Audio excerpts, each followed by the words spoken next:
credit bureaus. Now, if the answer is no, doesn't mean you shouldn't get it.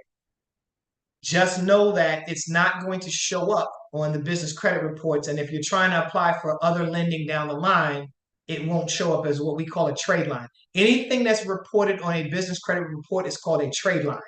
And you want to have 12 trade lines before you go into our next segment, which we'll talk about next month. But the point is, when you are talking to them, you want to call them on the phone and say, hey, do you report to the business credit bureaus? And if you do report, which ones? No law that says they have to report. They will, and sometimes the lender or the creditor will report if you ask them to. They may not report by default, but they will report if you ask them to. So make sure you're asking them to do so. All right. Here's the mechanics of applying for business credit cards, major credit. One, you want 4 of them, like I just talked about. So you want to apply for 4 different major credit cards. The easiest thing to do is start with the banks. And we talked really early in this process that we suggest that you set up 3 different bank accounts.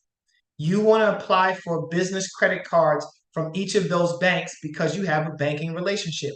More often than not, those companies, those banks are going to be soliciting you over time to get credit cards with them anyway. Don't do it in the early stages of the process. This is when you do it. So they're going to send you monthly, hey, Shavonda, you've got a PNC business bank account. We want you to get a PNC credit card. Say no, say no, say no until you get to this part of the process. Then say yes. You've already built a relationship with them. Very likely that they're going to approve you for a major credit card. Here is the wonderful thing about major credit cards. And this is why we work hard to get business owners to establish and build business credit. The tangibility. So choose cards with rewards points that you use frequently. Now let me scoot up a little bit and look the camera directly in the center and raise the eyebrow and say this for emphasis because I think this is one of the most valuable things in business credit. So, Abby, you're a business owner. Orlando, I see you on here as well. Are you able to talk? Okay. So, Abby, I see you on here. I know that you can have a conversation. So, one of the things that you are always told as a business owner is do not mix personal finances with business finances. Abby, why do they say that? Well, that's commingling. So, and when it comes to tax write-offs and things of that sort, it can raise a lot of red flags. Absolutely. So let me give you a scenario. Okay. You have a business and it has a checking account. You have a personal checking account. You go out to dinner with your significant other. I'm not going to say wife's husband and so forth and so on. You go out to dinner with your significant other. Just you. Your anniversary. Intimate setting, wonderful time. And you hand the server your business credit card to pay for that dinner. The IRS can come after you for that. They can do an audit. And if they see that happens too often, they are going to ask you to prove that that was a business expense, not a personal expense. That is very difficult to prove when you have filed taxes, personal taxes, included your significant other on those taxes, particularly if you're married, right? So the IRS can fine you, and in some instances, rarely ever happens, but some instances there can be some stiffer penalties. But usually it's just a fine, right? You do not want to commingle your personal finances with business finances because you certainly do not want to have the IRS after you. The IRS is a federal entity, and when the feds come after you, it's no ducking. They're going to get you eventually, right? So don't commingle your finances unless, Abby, this is I'm smiling and I'm using these long drawn out explanations for dramatic effect. Unless they're used for rewards points. So this is really the power of business credit and why I'm so adamant about getting people onto business credit.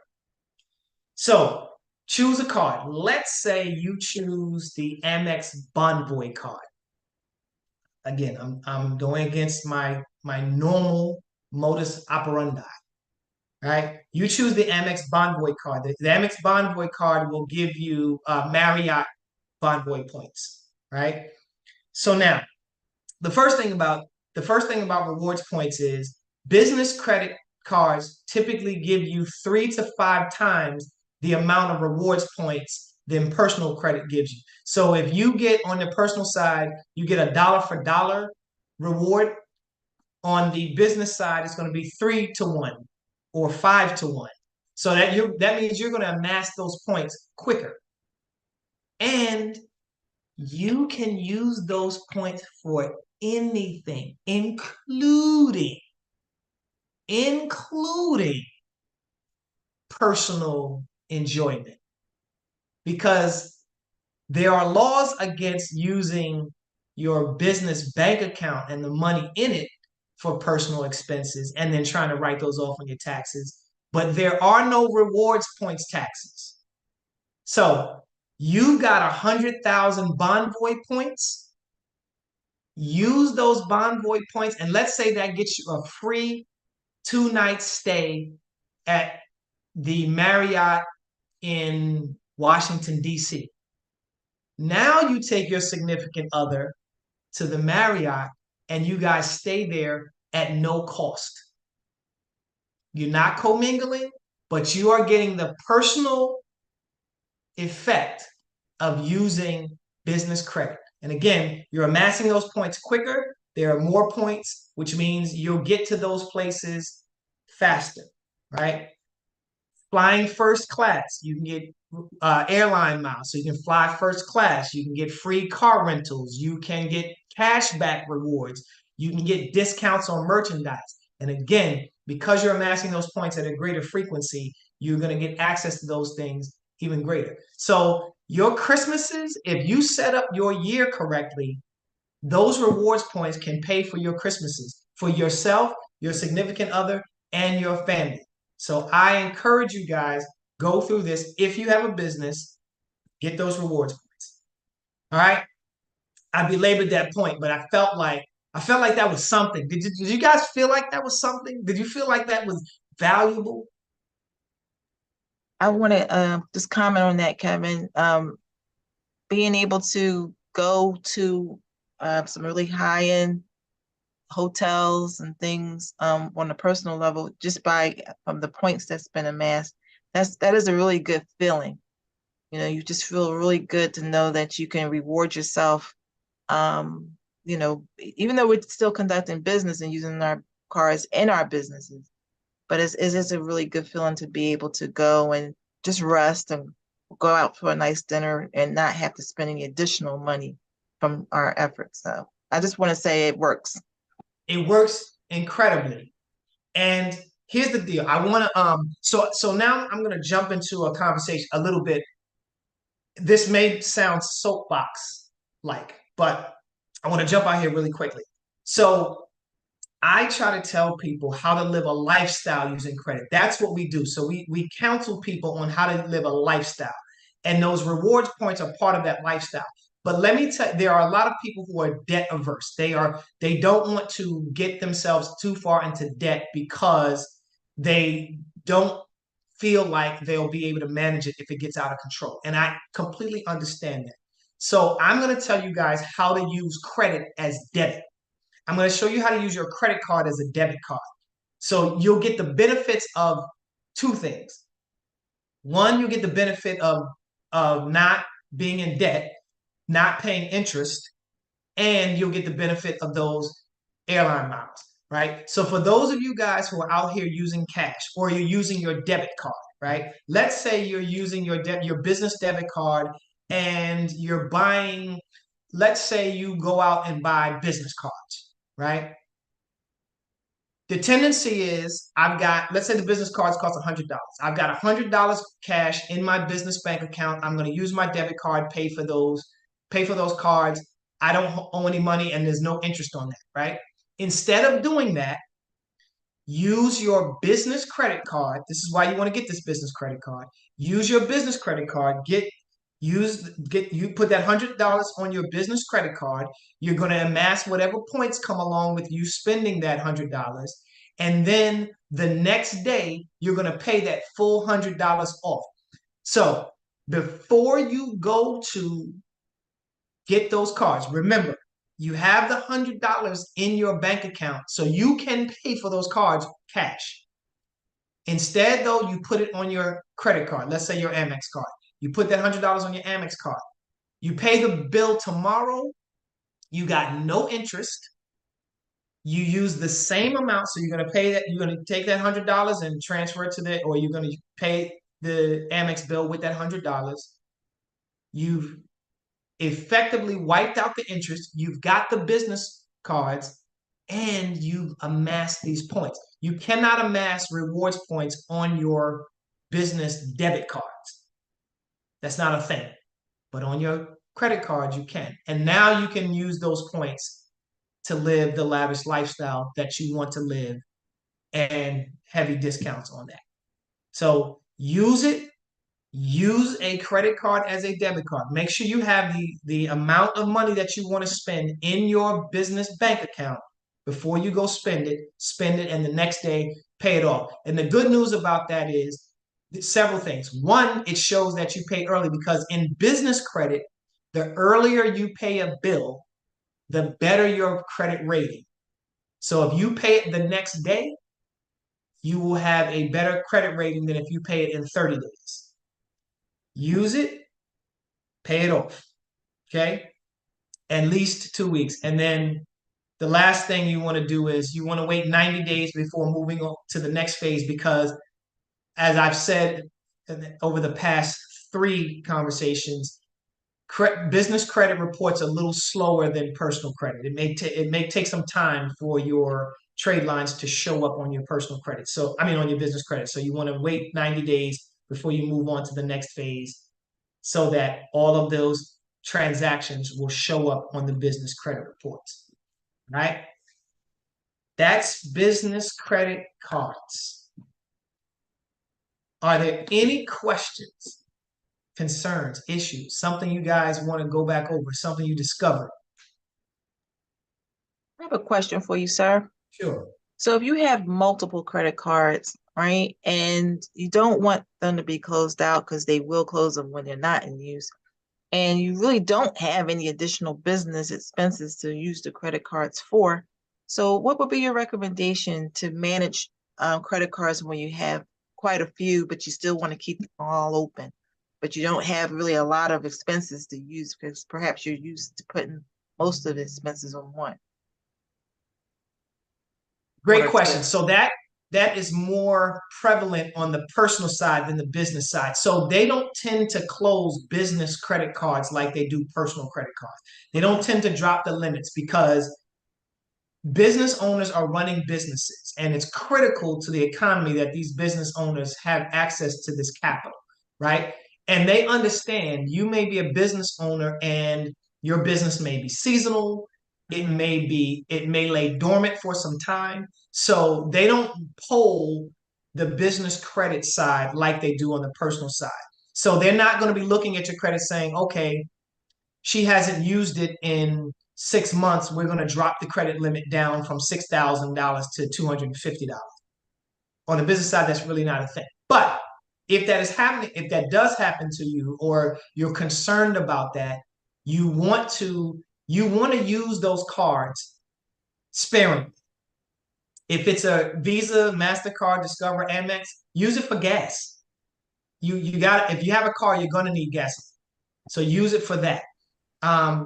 For those trivial and small business expenses on the business side, use a card as much as you possibly can. And if you got all these cards, yes, it may be difficult to remember, but like I said, use them as debit cards, not credit cards. So use it today, pay it off tomorrow.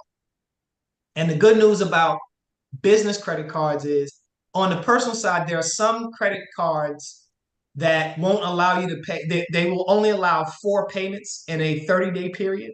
Mhm. That doesn't happen on the business side either. So you can pay that credit card every day. You can charge something today, pay it tomorrow. Charge something the next day, pay it again the next day. Cool. Mhm. John McClenny, I see. Thank you so much for joining, and I see your hand. Go with your question. Yes, sir. Good day to you. You and Abby. I thank you very much for, the nuggets that we're receiving from you guys today. Um, I have an issue. I was with my bank, uh, which I initially opened a business account with them, and it's been well over 15 years. And all of a sudden, I get a letter from them saying that uh, all your transactions and everything will stay the same. We really appreciate your business and we want to keep you, but we're dropping the business portion of our business. So now, some kind of way, they say I'm grandfathered in with the bank, but they don't offer anything for businesses anymore. So with me being established with them well over 15 years, my problem is I thought it was a bad Stop idea screen share so you can put the slide. to diversify and just have accounts all over the place. I just wanted to keep it all together, so that I kept it at that one entity. And now it's not even a business account. So, you know, should I just be going? Well, I'm actually going to follow your recommendations, of course, with the 4 lines. So, do we need to get rid of this bank altogether? So I contend that the bank you're talking about is a credit union. Yep, police and fire. We didn't have to put them out there, but they're out there now. We So don't there put it them is. out. Look, I ain't We, got no shame. Look, we, yeah, they did it. They did businesses wrong. we're live tweeting. We're live tweeting. Yep. So yes, credit unions are not notorious. That's not true. That's not true. That can happen with credit unions where they get rid of their business division because it's just so risky and so difficult to manage. So you have to remember what a credit union is and how it was established for that to be more palatable.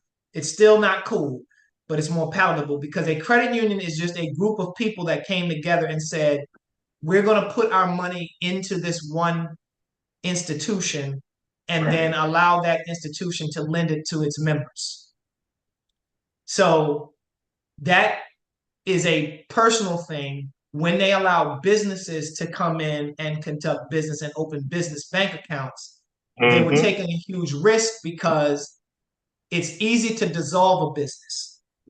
And so they are lending, credit unions were lending to businesses and the businesses are going under and not paying the bills back. So the credit union will close out business bank accounts. It's Uh, unfortunate.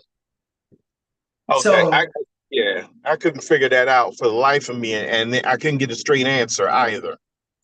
so I just gave you the straight answer. And this is the thing about straight answers. It's my job to search for these answers, which is what I spend most of my days doing. And it takes a lot. So it took me it took me years to get to that information, but I finally got to it so I can provide it to you because of the way credit unions are organized. And many credit unions are not FDIC insured, Right. which means they have no federal backing. So if a business doesn't pay its bills back, and that happens enough, the bank doesn't have enough in reserves to continue to operate as a bank, which is why they close their business division. That is unfortunate. The way that you get around that is we always tell you to diversify. So we suggest that you have an account at a major bank. And a major bank is going to be an FDIC insured bank, and you know the names of the major banks, so I'm not going to put them out there. Right. We suggest that you get an account at a community bank, what we call a community bank or a local bank. That is a bank that does not have branches outside of the state, and more often than not, they only have branches in your community. And it may be even called something community bank. Like there's a bank in the northeast section of Pennsylvania called Penn Community Bank. That is a community bank. It works like a credit union, but it is FDIC insured. So it gives you better lending criteria, but has the protections of a major bank. Gotcha. And then we suggest you get a business account at a credit union. Now, just know that when you get a business account at a credit union, you're not running all your money through it, and you are subject to things like what happened to you. And I really wish that didn't happen to you. I really wish I could have done something. It is unfortunate, but now you know how to diversify your money. Gotcha. I appreciate that, Kev. I'm working with you anyway, so. Absolutely. So I got you. All right. Well, What else we Kevin, got? if you stop your screen share for a minute, we'll be able to put our final slide back up just to remind our viewers of what we are going to be discussing, and so that our viewers can tell their friends and families. We're going to be discussing business credit, major lending, and mixed-use properties. I get a lot of questions from people in general about mixed-use properties, so we're going to talk about the advantages and what might not be considered an advantage of mixed-use properties. So Abby, can I jump in here really quickly? Go ahead. Yes. You guys want to come to all of our sessions, but you especially want to come to this session because this is where those two things converge perfectly, where business credit and real estate are going to converge together perfectly. Because I'm going to be talking about how to get major lending, and you can use that major lending to buy those mixed use properties. If you've got an LLC that invests in properties, you can use major lending to purchase those mixed use properties. And so I'll be talking to you about how to get into that major lending and where to go. And actually, Kevin's going to be first next month, so we'll know how to get the money, and then we're going to follow up with let's get those properties. For sure. Good Right? deal. Thank you, Abby. You're welcome. Thank you all for joining us, and we really appreciate your support. You all stay safe out there. Take care, and we'll see you guys in a month. Take care. Thank you, guys. You're welcome. Thank you. You're welcome. Thank you.